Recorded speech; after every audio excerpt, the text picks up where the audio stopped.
ನಮಸ್ತೆ, ನಮ್ಮ ಮನೆ ಅಡುಗೆ ಚಾನಲ್ಗೆ ಸ್ವಾಗತ. ನಾವು ಇವತ್ತು ಬೀನ್ಸ್ ರೆಸಿಪಿಯನ್ನು ನೋಡಿಕೊಂಡು ಬರೋಣ. ಒಂದು ಪಾತ್ರೆಯಲ್ಲಿ ನೀರು ಹಾಕ್ಕೊಂಡು ಅದನ್ನು ಬೀನ್ಸ್ ಚೆನ್ನಾಗಿ ತೊಳೆದುಕೊಳ್ಳೋಣ. ಇವಾಗ ಮಾರ್ಕೆಟಿಂದ ತಂದ್ಕೊಳ್ಳೆ ಹಾಗೆ ಮಾಡಿದರೆ ಧೂಳು ಗೀಳು ಎಲ್ಲ ಇರ್ತದೆ ಮಾರ್ಕೆಟಲ್ಲಿ. ಅದನ್ನು ಚೆನ್ನಾಗಿ ತೊಳೆದುಕೊಂಡು ಈಗ ಕಾಟನ್ ಬಟ್ಟೆಯಲ್ಲಿ ಅದನ್ನು ಪೂರ್ತಿ ನೀರಿನ ಅಂಶ ಏನೂ ಇಲ್ಲದ ಹಾಗೆ ಪೂರ್ತಿ ಚೆನ್ನಾಗಿ ಒರೆಸಿಕೊಂಡು ಬರೋಣ. ಇವಾಗ ನಾವು ಪೂರ್ತಿ ಎಲ್ಲ ನೋಡಿ ಒರೆಸ್ತಾ ಇದ್ದೆ ನಾನು. ಈಗ ಪೂರ್ತಿ ಪ್ರೆಷರ್ ಹಾಕಿ ಒರೆಸ್ಬೇಕು, ಅಂದ್ರೆ ನೀರಿನ ಅಂಶ ಏನೂ ಇರೋದಿಲ್ಲ ಬೀನ್ಸ್ ಪಲ್ಯದೊಳಗೆ. ಇವನೀಗ ಪೂರ್ತಿ ನಾವು ಸಣ್ಣದಾಗಿ ಕಟ್ ಮಾಡ್ಕೋತಾ ಇದ್ದೀನಿ. ನಾನು ಇವಾಗ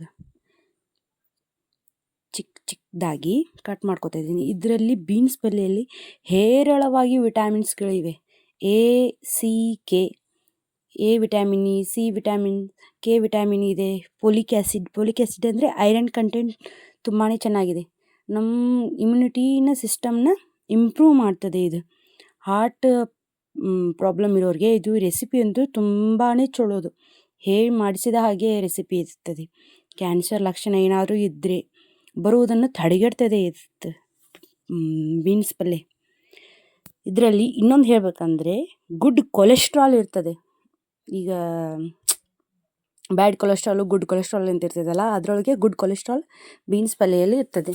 ಪೂರ್ತಿ ಸಣ್ಣದಾಗಿ ಕಟ್ ಮಾಡ್ಕೊಳ್ತಾ ಇದ್ದೀನಿ ನೋಡಿ. ಇವಾಗ ನಾನು ಯಾವ ರೀತಿ ಕಟ್ ಮಾಡ್ಕೊಳ್ತಾ ಇದ್ದೀನಿ ಅಂತೇಳಿ ಚಿಕ್ಕದಾಗಿ ಕಟ್ ಮಾಡ್ಕೊಂಡು ಇಟ್ಕೊತೀನಿ. ಇವಾಗ ನಾನು ಗ್ಯಾಸ್ ಮೇಲೆ ಒಂದು ಪಾತ್ರೆ ಎಣ್ಣಿಟ್ಟು ನೀರು ಕುದೀಲಿಕ್ಕೆ ಇಟ್ಟಿದ್ದೇನೆ. ನಾನು ಇವಾಗ ನೀರು ಬಬಲ್ಸ್ ಎಲ್ಲ ಬರ್ತಾ ಇದೆ. ಪೂರ್ತಿ ಕುದಿಯೋಕ್ಕಿಟ್ಟು ಅದಕ್ಕೆ ಬೀನ್ಸನ್ನು ಆ್ಯಡ್ ಮಾಡ್ಕೊಳ್ಳೋದು. ಕಟ್ ಮಾಡಿ ಇಟ್ಕೊಂಡಿದ್ವಲ್ಲ ಆ ಬೀನ್ಸ್ ಆ್ಯಡ್ ಮಾಡ್ಕೊಳ್ತಾ ಇದ್ದೀನಿ. ಆ್ಯಡ್ ಮಾಡಿಕೊಂಡು ಅದಕ್ಕೆ ಪೂರ್ತಿ ಕೈ ಆಡಿಸಿ ಒಂದು ಚೆನ್ನಾಗಿ ಕುದಿಲದು ಪೂರ್ತಿ. ಬೀನ್ಸ್ ಮೇಲೆ ಸಿಪ್ಪೆ ಎಲ್ಲ ಮೆತ್ತಗೆ ಸ್ವಲ್ಪ ಒಂದು 70% ಅಷ್ಟು ಕುದ್ದಿದ್ರೆ ಸಾಕು. ನಾವು ಇದನ್ನೀಗ ನೀರೆಲ್ಲ ಶೋಧಿಸ್ಕೊಂಬರೋಣ. ಇವಾಗ ಪೂರ್ತಿ ಬೀನ್ಸ್ನಲ್ಲಿದ್ದ ನೀರನ್ನು ಶೋಧಿಸ್ಕೊಂಬಂದು ಒಂದು ಪಾತ್ರೆಯನ್ನು ಇಟ್ಕೊಳ್ತಾ ಇದ್ದೀನಿ ನಾನು. ಇವಾಗ ಮತ್ತೆ ಗ್ಯಾಸ್ನ ಆನ್ ಮಾಡಿಕೊಂಡು ಪಾತ್ರೆಯನ್ನು ಇಟ್ಕೊಂಡು ಅದಕ್ಕೆ 2 ಟೇಬಲ್ ಸ್ಪೂನ್ ಎಣ್ಣೆ, ಕುಕ್ಕಿಂಗ್ ಆಯಿಲ್ ಹಾಕ್ತಾಯಿದ್ದೀನಿ.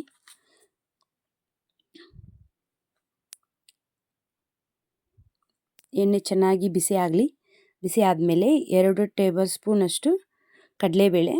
ಸಣ್ಣ ಟೇಬಲ್ ಸ್ಪೂನ್ ಇದ್ದರೆ 2 ಟೇಬಲ್ ಸ್ಪೂನ್, ದೊಡ್ಡ ಟೇಬಲ್ ಸ್ಪೂನ್ ಇದ್ದರೆ 1 ಟೇಬಲ್ ಸ್ಪೂನ್ ಸಾಕು. ಒಂದು ಸ್ವಲ್ಪ ಸಾಸಿವೆ 1 ಟೇಬಲ್ ಸ್ಪೂನಷ್ಟು, 1 ಟೇಬಲ್ ಸ್ಪೂನಷ್ಟು ಜೀರಿಗೆ. ಕಡಲೆಬೇಳೆ ಪಲ್ಯ ತಿನ್ನೋ ಮಧ್ಯೆ ಮಧ್ಯೆ ಬಂದರೆ ಬೀನ್ಸ್ ಪಲ್ಯದಲ್ಲಿ ರುಚಿ ಜಾಸ್ತಿ ಆಗ್ತದೆ ಪಲ್ಯಕ್ಕೆ. ಈಗ 3-4 ಕಟ್ ಮಾಡಿಕೊಂಡಿರುವ ಹಸಿಮೆಣಸಿನಕಾಯಿ, 2 ಸಣ್ಣ ಗಾತ್ರದ ಈರುಳ್ಳಿ ಹಾಕಿ ಕೈ ಆಡಿಸ್ತಾ ಇದ್ದೇನೆ. ಪೂರ್ತಿ ಕೈ ಆಡಿಸಿ ಎಣ್ಣೆಯಲ್ಲೇ ಪೂರ್ತಿ ಮಾಡಬೇಕು. ಇದಕ್ಕೇನು ನೀರು ಏನೂ ಹಾಕೋ ಹಾಗಿಲ್ಲ. ಕರಿಬೇವು ಯಾಕೆ ನೀರು ಹಾಕಲ್ಲ ಅಂತಂದರೆ ಆಲ್ರೆಡಿ ನಾವು ಒಂದು 75% ನಾವು ಆ ಬೀನ್ಸನ್ನು ಒಂದು ಪಾತ್ರೆಯಲ್ಲಿ ಹಾಕಿ ಶೋಧಿಸ್ಕೊಂಡು ಇಟ್ಕೊಂಡಿದ್ದೇವೆ ನಾವು. ಈಗ ಪೂರ್ತಿ ಎಣ್ಣೆಯಲ್ಲೇ ಮಾಡ್ಕೋಬೇಕು ಇದನ್ನೀಗ. ಒಂದು ಪಾತ್ರೆಯನ್ನು ಮುಚ್ಚಿ ಈರುಳ್ಳಿ ಮೆತ್ತಗಾದ ಮೇಲೆ 1 ಚಿಟಿಕೆಯಷ್ಟು ಇಂಗು, ಒಂದು ಅರ್ಧ ಟೇಬಲ್ ಸ್ಪೂನಷ್ಟು ಅರಿಶಿನ ಹಾಕ್ತಾಯಿದ್ದೆ ನಾನಿವಾಗ. ಅರಿಶಿನ ಹಾಕಿ ಕೈ ಆಡಿಸ್ತಾ ಇದ್ದೀನಿ. ಪೂರ್ತಿ ಚೆನ್ನಾಗಿ ಕೈ ಆಡಿಸಿದ ನಂತರ ಈಗ ನಾನು ಬೀನ್ಸ್ ಆ್ಯಡ್ ಮಾಡ್ಕೊತಾ ಇದ್ದೀನಿ. ಕುದಿಸಿಟ್ಕೊಂಡಿದ್ನೆಲ್ಲ ಅವನ್ನ ಬೀನ್ಸ್ ಆ್ಯಡ್ ಮಾಡ್ಕೊತಾ ಇದ್ದೀನಿ. ಪೂರ್ತಿ ಎಣ್ಣೆಯಲ್ಲೇ ಮಾಡಬೇಕು ಇದನ್ನು. ಹಸಿಮೆಣಸಿನಕಾಯಿ ಯಾಕೆ ನಾನು ಉದ್ದುದ್ದಗಾಗಿ ಕಟ್ ಮಾಡ್ಕೊಳ್ಳಿ ಅಂತಂದರೆ, ಈಗ ಚಿಕ್ಕ ಮಕ್ಕಳು ತಿಂತಾ ಇರ್ತಾರೆ, ಇದನ್ನು ಮಾಡ್ತಾ ಇರ್ತಾರೆ, ಅವರಿಗೆ ಗೊತ್ತಾಗೋದಿಲ್ಲ ಬೀನ್ಸ್ ಯಾವುದು ಹಸಿಮೆಣಸಿನ್ಕಾಯಿ ಯಾವುದು. ಹಸಿಮೆಣಸಿನ್ಕಾಯಿ ಬೀನ್ಸ್ ಎಂದು ತಿಳ್ಕೊಂಡು ತಿಂದರೆ ಖಾರ ಜಾಸ್ತಿ ಆಗ್ತದೆ. ಅದಕ್ಕೆ ಅವರು ಸೈಡ್ ಸರಿಸ್ಕೊಂಡು ತಿನ್ಬೋದು ಬೀನ್ಸ್ ಅಷ್ಟೇ. ಅದಕ್ಕೆ ಉದ್ದುದ್ದಗಾಗಿ ಕಟ್ ಮಾಡ್ಕೊಳ್ಬೇಕು. ಇದಕ್ಕೆ ಮೇನ್ ಇಂಗ್ರೀಡಿಯೆಂಟ್ಸ್ ಹೇಳ್ತೀನಿ, ಸ್ಕಿಪ್ ಮಾಡದೆ ಲಾಸ್ಟ್ ಎಂಡ್ವರೆಗೂ ನೋಡಿ ಈ ರೆಸಿಪಿಯನ್ನು. ಮೇನ್ ಇಂಗ್ರೀಡಿಯೆಂಟ್ಸ್ ಸೀಕ್ರೆಟ್ ರೆಸಿಪಿ ಐತದು ನೋಡಿ. ಇವಾಗ ಸೀಕ್ರೆಟ್ ರೆಸಿಪಿ ಹಾಕ್ತಾಯಿದ್ದೀನಿ. ಕಾಯಿ ತುರಿ 3 ಸೀಕ್ರೆಟ್ ರೆಸಿಪಿ ಇದೆ. ಕಾಯಿ ತುರಿ ಸ್ವಲ್ಪ ಜಾಸ್ತಿ, ಕೊತ್ತಂಬರಿ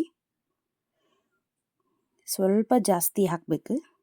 ಕಾಯಿ ತುರಿ ಕೊತ್ತಂಬರಿ ಹಾಕಿ ಒಂದು 5 ನಿಮಿಷ ಪೂರ್ತಿ ಎಣ್ಣೆಯಲ್ಲೇ ಪೂರ್ತಿ ಚೆನ್ನಾಗಿ ಬೇಯಲಿ. ಮೀಡಿಯಮ್ ಫ್ಲೇಮ್ನಲ್ಲಿ, ಲೋನು ಬೇಡ ಹೈನೂ ಬೇಡ, ಮೀಡಿಯಮ್ ಫ್ಲೇಮ್ನಲ್ಲಿಟ್ಟು ಪಾತ್ರೆಯನ್ನು ಮುಚ್ಚಿ ಒಂದು 5 ನಿಮಿಷ ಚೆನ್ನಾಗಿ ಬಾಯ್ಲ್ ಆಗಲಿದೆ. ನೀರೇನು ಹಾಕೋದೇನು ಬೇಡ. ಈಗ ನಾನು ಒಂದು ಗ್ಯಾಸ್ ಆಫ್ ಮಾಡ್ಕೋತಾ ಇದ್ದೀನಿ. ಗ್ಯಾಸ್ ಆಫ್ ಮಾಡಿಕೊಂಡು ಸೀಕ್ರೆಟ್ ರೆಸಿಪಿ ಅರ್ಧ ಹೋಳು ಲಿಂಬೆಹಣ್ಣು ಹಾಕ್ತಾ ಇದ್ದೀನಿ. ಚಿಕ್ಕ ಗಾತ್ರದಾಗಿದ್ದರೆ ಒಂದು ಪೂರ್ತಿ ಹಾಕಿ, ದೊಡ್ಡ ಗಾತ್ರದಾಗಿದ್ದರೆ ಒಂದು ಅರ್ಧ ಹೋಳು ಲಿಂಬೆಹಣ್ಣು ಹಾಕ್ತಾ ಇದ್ದೀನಿ. ನೋಡಿ ಹಾಕಿ ಪೂರ್ತಿ ಮಾಡ್ತಾ ಇದ್ದೀನಿ ನಾನು. ಇವಾಗ ಕೈ ಆಡಿಸಿ ನಮ್ಮ ಬೀನ್ಸ್ ಪಲ್ಯ ರುಚಿ ಇನ್ನೂ ಜಾಸ್ತಿ ಆಗ್ತದೆ, ಸವಿಯಲು ಸಿದ್ಧವಾಗಿದೆ.